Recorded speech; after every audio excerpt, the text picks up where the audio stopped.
we have a speaker, Rick Falkvinge, who founded the Pirate Party, and it's something, especially in light of all of the stuff going on in the U.S. with the NSA and PRISM, we think there's some really important issues, and Rick is also quite a futurist as well, so he's got a lot of things to talk about. Come on up, and we'll get you started. Thank you, Farley.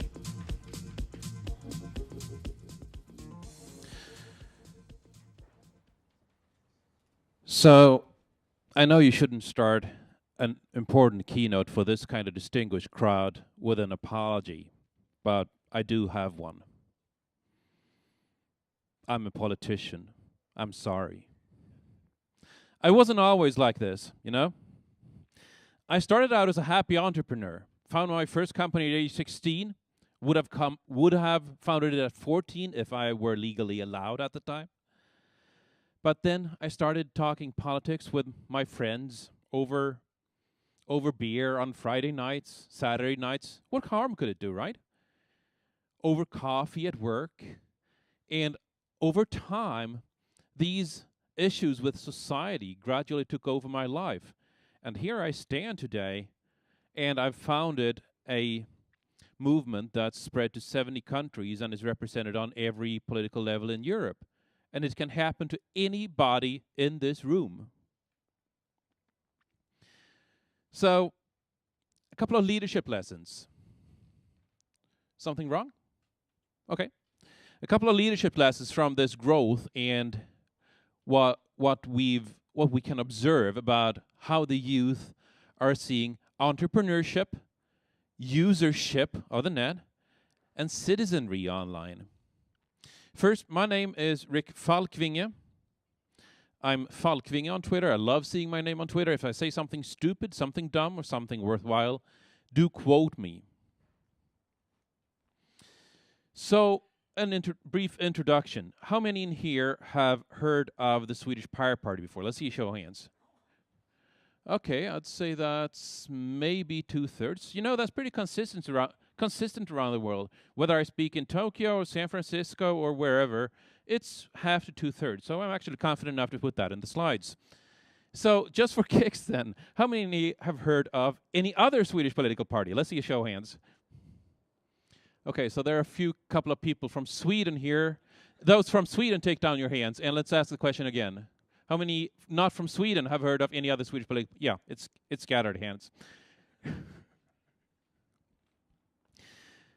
So that's the story. And for those of you who have not heard of us, basically, we love the net, we love copying and sharing, and we love civil liberties. For that, some people have resorted to calling us pirates. And I think the intent of that was to silence us and try to bow our heads in shame. It didn't work out very well. We decided to stand tall instead. On January 1st, 2006, I founded a new political party, led it for its first 5 years, and we became the largest party in the most coveted sub-30 demographic, capturing 25% of those votes. And that in itself is remarkable. But even more so is that we did that on less than 1% of the competition budget. We were more than 2 orders of magnitude more cost efficient. And I'm going to talk to you a little bit about those methods today. We used swarm methodologies and developed them further. And these can be used by any business or social cause. Well, almost any at least. I'll get to that asterisk a bit later.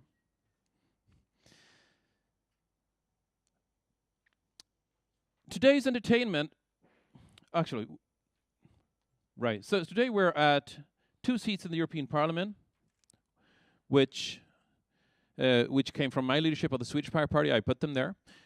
We got 45 seats in state-level parliaments in Germany, 3 seats in the Icelandic Parliament. We have just over 250 seats on local councils, and at last count, we've spread to 70 countries. Not bad for something a political movement founded in 2006. I mean, it typically takes 15 to 20 years to get your first parliamentary seat. For that, I got a number of rewards. The Swedish IT Industry Association was first naming me IT Person of the Year. Foreign Policy magazine, based in Washington, D.C., named me a top 100 global thinker, and the staff of Time magazine nominated me as one of the world's 100 most influential people. So there's some awards and recognition coming down once you have this kind of very, very cost-efficient management, or I should say cost-efficient leadership, and more importantly, the results to show for it. Here we go. Today's entertainment.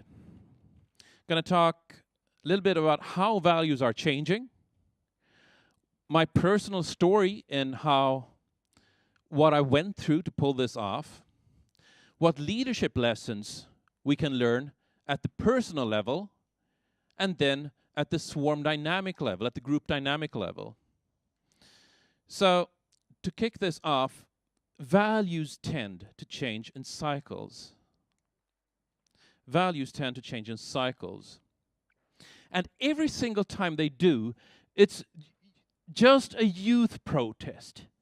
It's just some spoiled youth who are not content with their lot and can't just see it. It's their place to do as their parents did and their grandparents did.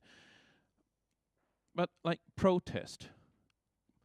These people are trying to change the world. I mean, it's not defiance we're talking about. It's actually trying to make things better. Wanting to change the status quo is dissent by definition. And that's could be one thing as running for office, which is what we did. And we're not the first.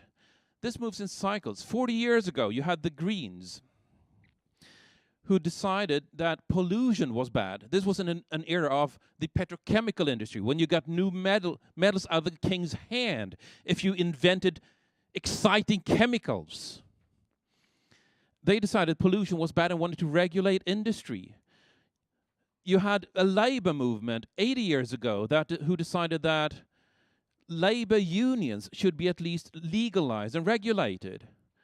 You had liberal movement 120 years ago who opposed the almost total power of the crown and the church and started to talk about individual inalienable liberties and got those into law. So we can observe that about every 40 years there's a huge new social movement, every time described as spoiled brats who don't want to do as their parents say. So what happened 40 years ago? Well, what were the rallying cries of the youth then, of the spoiled brats, of the people who didn't want to get a haircut? Well, it was peace and love. Typically with a joint at the corner of the mouth. Long hair. That mutated through academia, through theory, into sustainability, which has many more syllables and is much harder to pronounce when you're high as a kite on whatever you're taking. But every youth revolt turns out to reshape values, and today sustainability is a key word for many businesses. 17-year-olds of today, and there are surveys about this, 17-year-olds of today no longer have sustainability as the top value on their mind. Something else displaced it just recently. And that's interesting because the values you have as a 17-year-old tends to stick with you for pretty much the rest of your adult life. So you can observe that whatever's on top of 17-year-olds' minds today are going to define the political climate and the business climate for the coming decades. And that issue that has risen to the top is free speech and openness. Free speech and openness. we can see how this is starting to define the discourse. But I think a lot of people are believing, or maybe even hoping, that it's just a flash in the pan. The data suggests otherwise. I like data. I like numbers. This could be transcribed as just leave the net alone. I mean, you're seeing a number of state actors attack the net almost viciously with a number of means today. You can see how when ex-President Mubarak of Egypt, when he was threatened by a social uprising about a year ago, which ended up with his stepping down and unfortunate lynching, he reacted with shutting down the internet.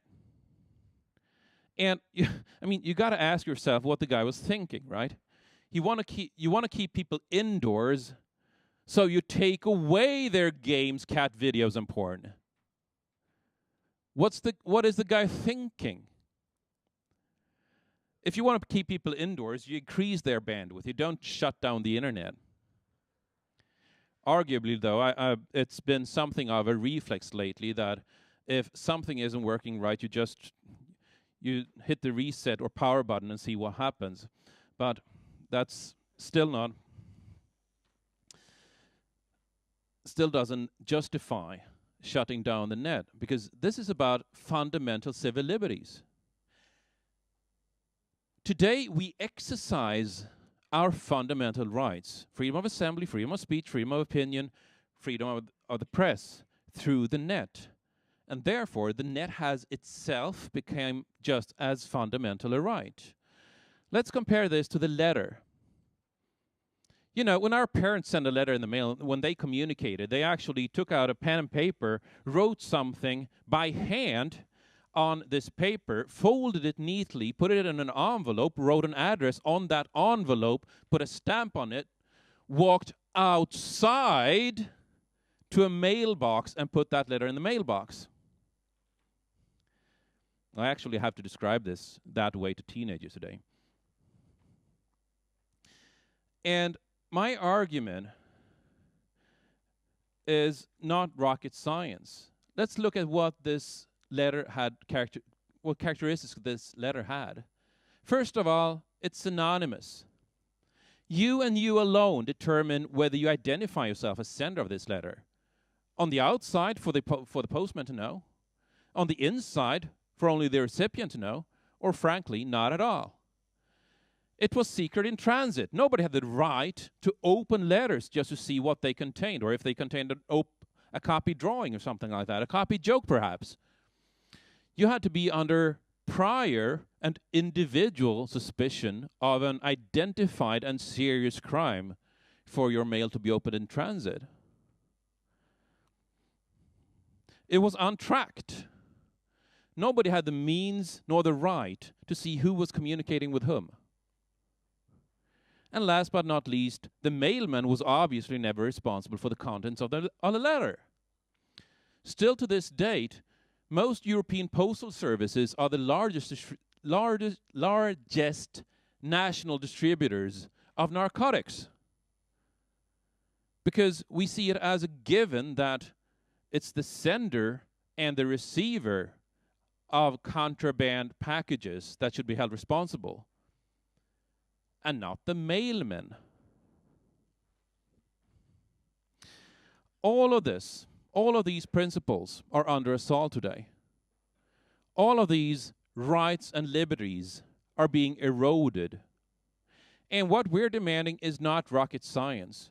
We're saying that it's absolutely reasonable that our children have the same rights and civil liberties as our parents had. It's absolutely reasonable that our children get the same set of civil liberties as our parents had. And that's entirely regardless of whether somebody can no longer profit. Because when you suggest this, in particular, the copyright industry goes ballistic. They say, you can't possibly suggest that you'll allow anybody to send anything to anybody. If you do that, we can't make money anymore. And I say, so what? We've never determined what civil liberties we have based on who can make a profit and who cannot. If you can't make money in the face of sustained civil liberties for our children, not increased, just sustained, then you have two choices. You get to go out of business or get to do something else. Sell mayonnaise, perhaps. I don't care. The job, this is not rocket science, the job of every entrepreneur on the planet is to make money given the current constraints of technology and society. They do not get to dismantle civil liberties, even if they can't make money otherwise. So that's the message. And these rights are under assault pretty much worldwide. We are seeing wiretapping. We are seeing trackability. I mean, these mobile phones are now governmental tracking devices. That was unthinkable 15 years ago. We're seeing censorship, and we're seeing identifiability, not just in typically evil countries, but worldwide. And only the excuses differ. The excuses are always locally acceptable, but the actions are the same. And that's because we are seeing a social disruption at this point, where the information flow is threatening the status quo dramatically. So freedom of speech. When you ask that question to politicians, they are puzzled. What do you mean you want freedom of speech? We have that. We've had that for 200 years. Yeah, exactly. We've had it for 200 years. And it's only reasonable that we keep having it when we're changing technologies.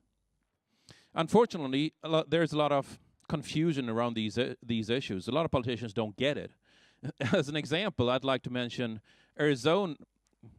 Yeah, you can see the NSA, GSUQ, etc. Arizona bill 2549, which is just a number, but it's a bill against hate speech, and it's a bill against hate speech online. It goes as far as making it criminal to annoy somebody online. Making it criminal to annoy somebody online. I mean, imagine that. Imagine when I come home from this conference, I sit down in my favorite fantasy forum, and I tell this story about at the Barcelona airport, how I saw 3 books in the bookstand. There were Fellowship of the Ring, there were The Two Towers, there were Return of the King. And I go all outraged on this forum about how I saw these 3 books and how Lord of the Rings, this masterpiece trilogy, has become a book.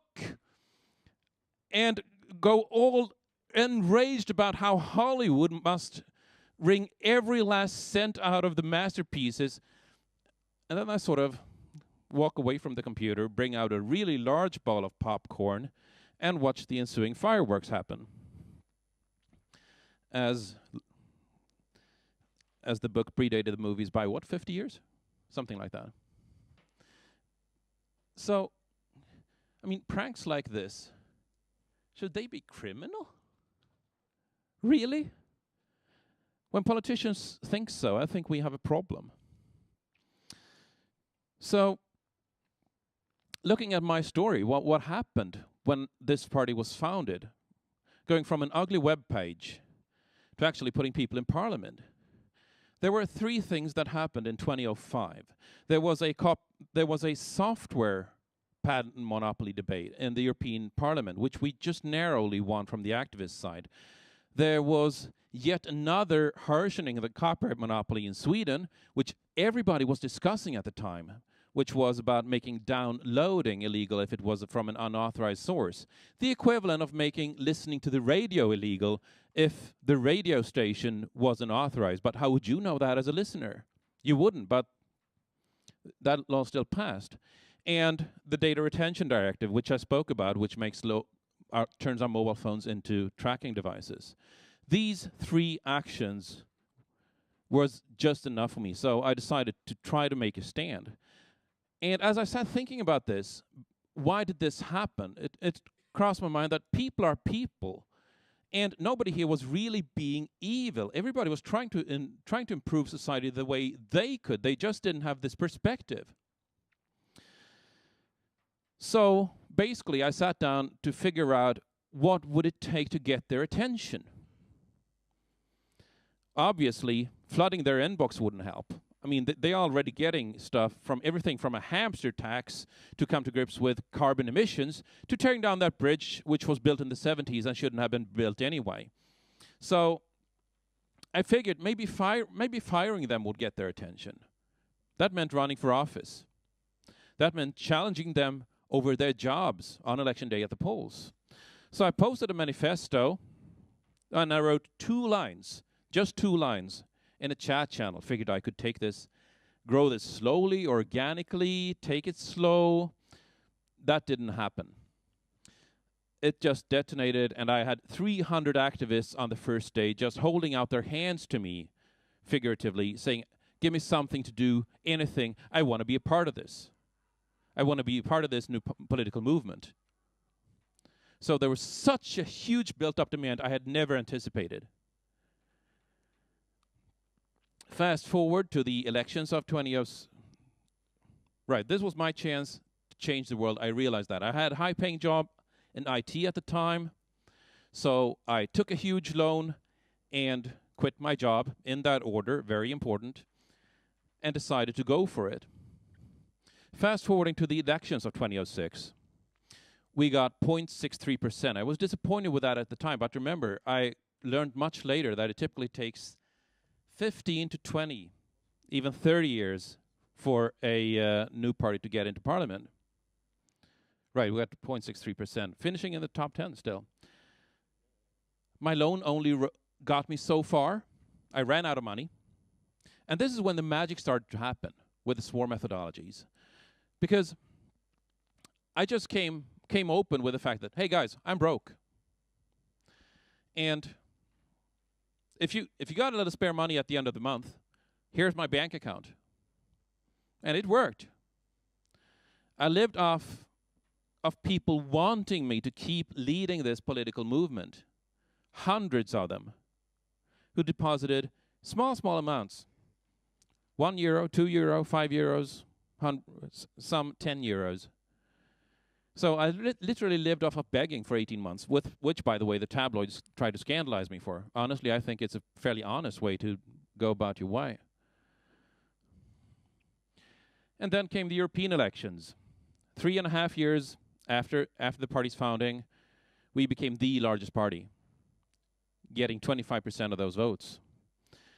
We did that on a €50,000 campaign budget, mostly collected from donations from poor students, going up against a competition budget of €6 million, mostly on government grants.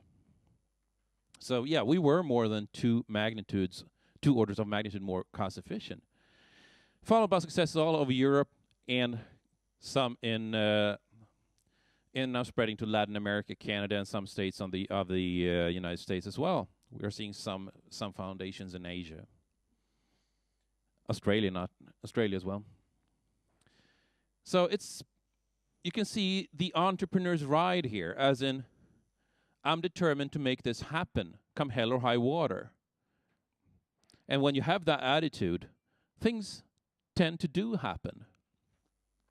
And yeah, we've been described as the fastest growing political movement at the time. So what do we learn individually from this?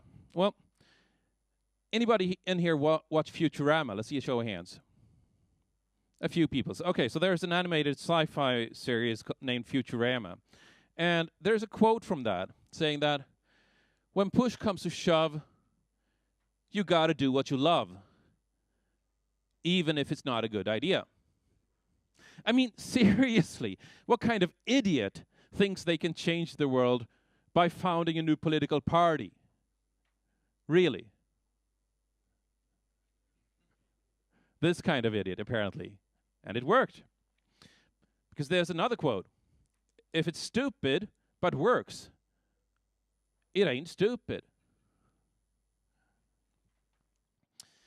People are not evil. I spoke a bit about this earlier. But it's important in terms of attitude, and it's important in terms of showing the world who you are. People are not evil. Your worst adversaries are not evil. And painting them in that light does not define them. It does not help your cause, but it does something else. It defines you. So just by understanding that everybody's doing their best to bring about a better future, only that their perspectives are different than yours, you can bring about a respect in the movement that helps energize people a lot. It doesn't bring about this black and white world. Rather, it brings about respect and a lot of, I hate the word synergy, really, but it brings a ton of energy in terms of just respecting the others as human beings. And here's another observation that I think this audience is particularly understanding of, that whether you believe that you can or cannot change the world, you're probably right. Other people hold no genetic advantage over you. There's the idea that a few people with an idea cannot change the world. That's utterly false. In fact, 99% of the time, it's mostly the only thing that has changed the world. A couple of people in a room with a great idea. At the end of the day, this is about leadership. Not in terms of appointed management positions, but about putting a stake in the ground, standing out loud and saying, I'm going to change the world. Who's with me? You got to show that you believe in the change you want to see. You got to look halfway crazy. And that's when people will start seeing that, holy shit, this person is really believing in the words coming out of that mouth. Maybe there's a point to this. And you'll start getting a following. Obviously, you'll hear a lot of people saying you're believing it wrong. That's a sign. That's usually a sign you're on the right track, actually. You remember the dot-com bubble era, right? Going further on leadership here. I mean, it was kind of special. I was a manager at a small skunk works in this era that was later bought out by Microsoft, like most companies of that era. And what was special about it was that people did not work for the money. People did not work for the money. They worked for changing the world. They wanted to make a footprint in the future. If people didn't like what they heard in the morning meeting, they would walk out of the building and they would have a new job before lunch. They would look at the buildings on campus, walk into somewhere that looked nice. They would say, "Hi, I can see myself working here." And people would jump to attention and say, "Oh, how nice. What salary would you like, sir?" Those days were absolutely crazy. But what if I told you? So that was volunteer leadership. But what if I told you that every single person who has ever worked for you has been a volunteer to some degree? Consider this. Obviously, you're giving people a paycheck, so they're working for the paycheck. They're working for you. You can tell them what to do, right? But how far does the paycheck take motivation? What is the minimum work that somebody could do and still get the paycheck? It's probably less than what they're doing. It's probably a lot less than what they're doing. So the conclusion, the inescapable conclusion is that the difference between that minimum level and what they're actually doing is volunteer work. And when you arrive at that conclusion, that all leadership is volunteer leadership. It tends to change your leadership forever. So let's see what we learned about swarm methods. I spoke a bit about this in terms of how we took the crowd concept and refined it, developed it quite a bit. And let's see what we arrived at. I sometimes tell people that, and they jump at this, your most valuable asset is not your employees. Is not your employees. Your most valuable asset is the thousands of people who want to work for you for free. And you don't let them. You're not letting them. Imagine, for instance, just to pick one case out of thousands, if Microsoft were to open up its source code to Windows tomorrow. They've already opened it up to universities and governments, so it's not a secret anymore. It's not within the closed doors of Microsoft. They would get thousands of people contributing overnight for free just to fix a lot of problems. There are thousands more stories that could fit that.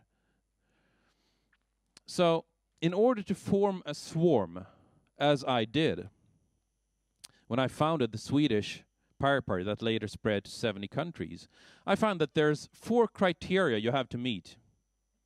4 criteria. And if you meet these, you're going to get hundreds of people in hours wanting to work on this, if not full-time, at least a significant part-time, just for free. The goal has to be tangible, credible, inclusive, and epic. Tangible. A lot of people set out on a project saying that, I think we should do a project, or, I think we should all feel better, or we should make a better world, or we should all like the forests. No good. No good. People will not gather to that. They'll want a specific goal that they want to see happen, and where cooperating with other people is a more efficient way of making that happen than working with this on their own. We're going to go to the moon. That's tangible. We're going to go to the moon. You got to make it credible. And this is easier than it sounds. I'll bet a lot, if not all people in this room already know how to do this. It's just a matter of making a project plan. Even if it's something that's never been done before by humanity, show what it takes to get from A to B, break it down into sub-goals where everybody can see that each of the sub-goals are reachable individually, and that the sum of the sub-goals indeed take you from A to B, take you to the moon. And here's the swarm stuff. You got to make it inclusive. Everybody who sees this project plan needs to immediately see, hey, I want to do that part. They need to see a spot for themselves, almost with their name on it in this plan. And they need to be able to jump in and start working on it without asking anybody's permission. If you provide that, that is exactly what will happen. And last but not least, it needs to be epic. And this is a little asterisk when I said any business. You can totally make people gather in the tens of thousands for fixing windows or for going to the moon. You'll have a harder time getting tens of thousands of volunteers for making the most correct tax audit ever. Doesn't energize people. Make things that change humanity for the better. Not just your city, not just your country. Humanity. Teach 2 billion people to read. Provide clean water to 1 billion people. Things like that. Totally doable with these methods. So, in terms of choosing epic, don't shoot for the moon. Don't do that. We've already been there. Everybody knows that. We have that T-shirt. If you're choosing Epic, go for Mars. That's a new goal. That's the level.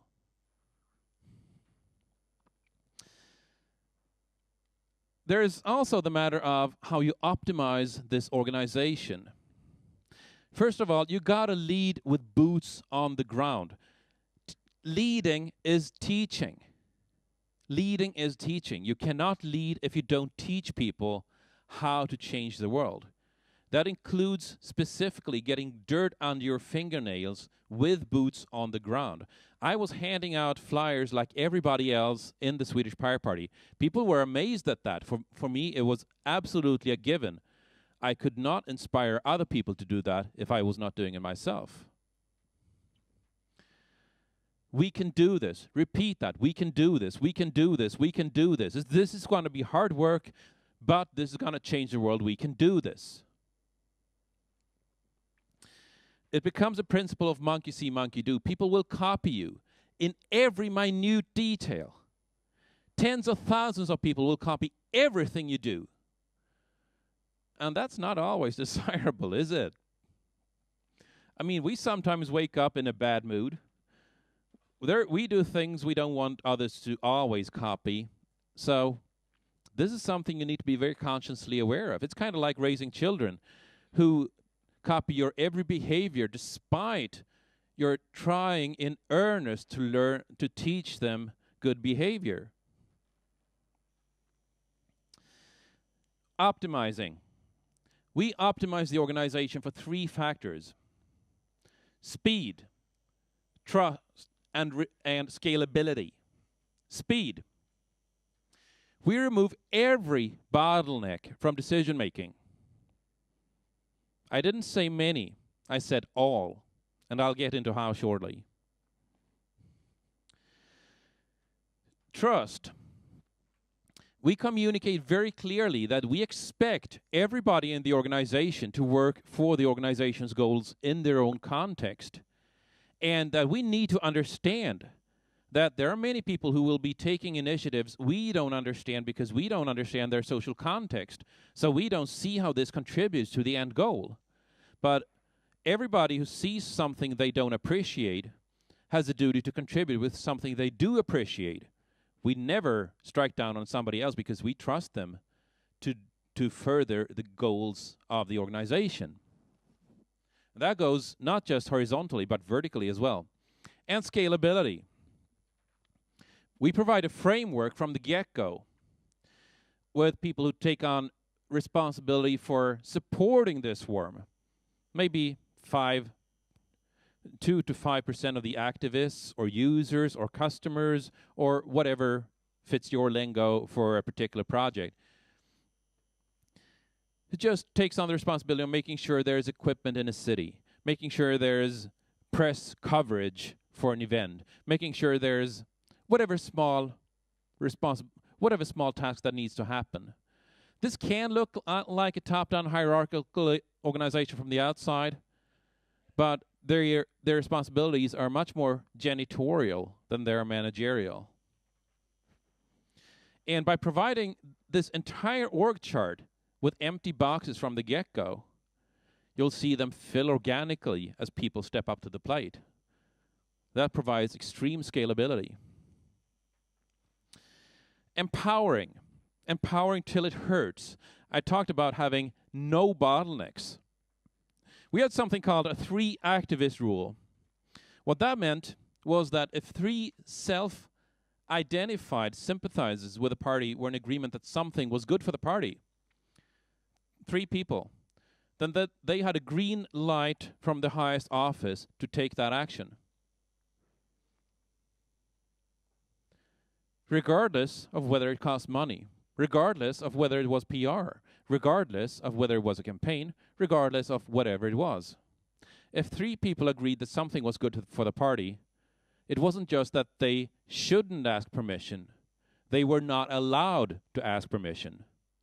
They were expected to just go ahead and execute. And that's exactly what people did.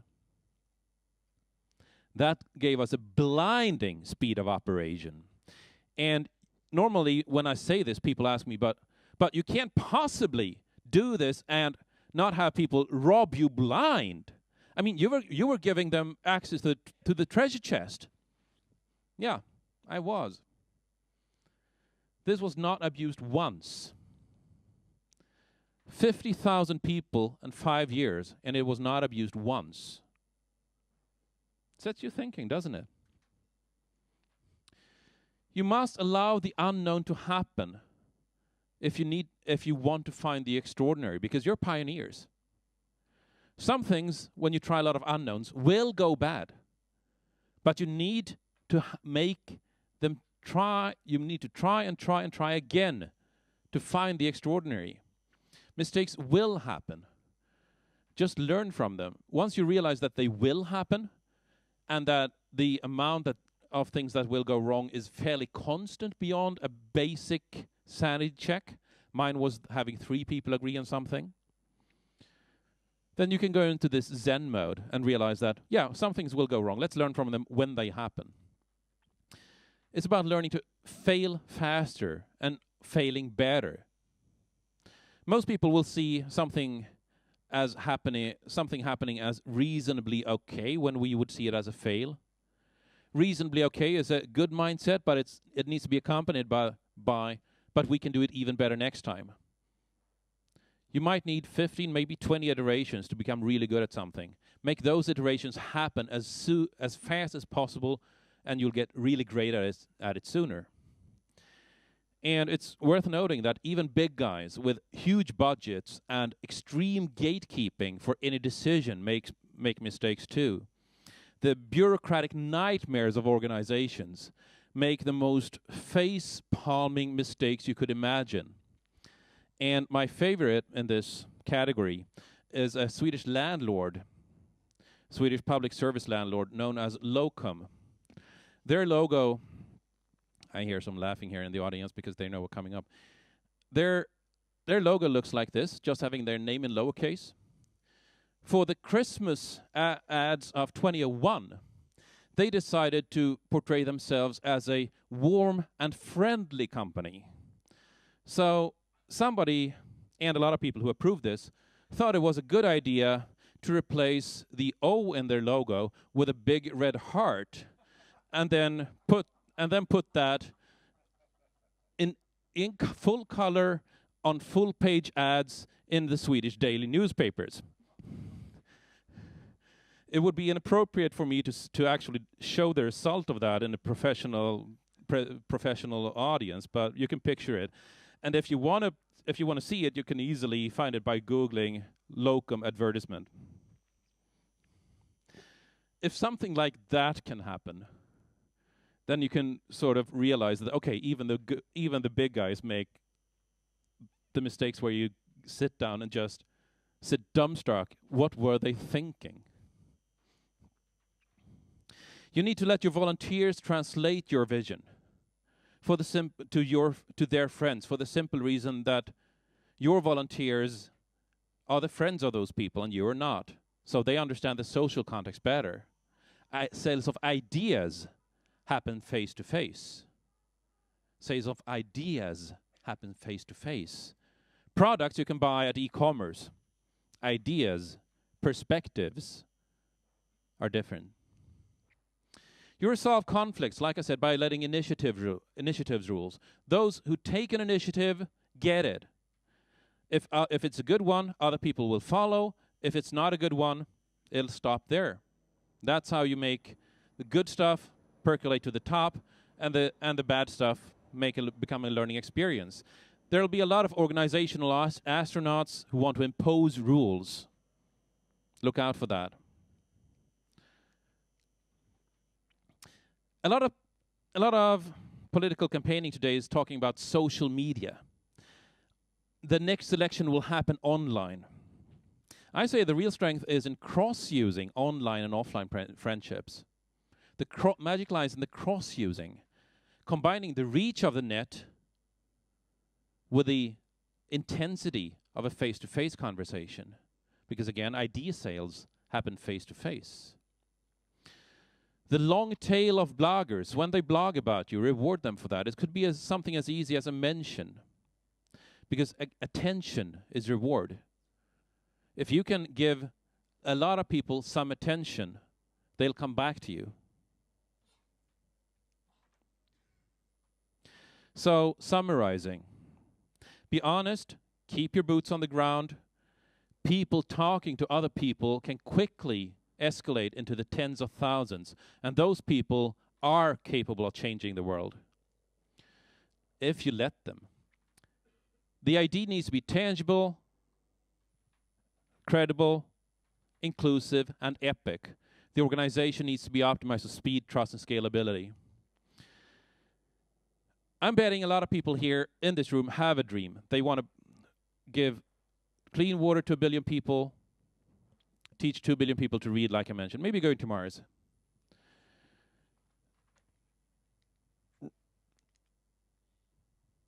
So I'm going to close by asking a couple of questions. Change does not just happen. Change does not just happen. Somebody makes it happen.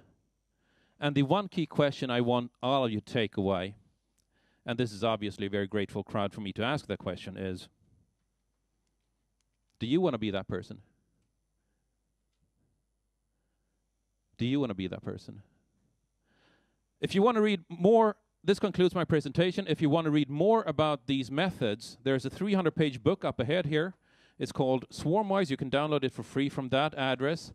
I brought some 20 copies. Just come up and grab one if you like. Other than that, thank you very much to White Bull for the invitation here. Thank you for taking the time to listen to these experiences, and have a great conference here in Barcelona. Thank you all.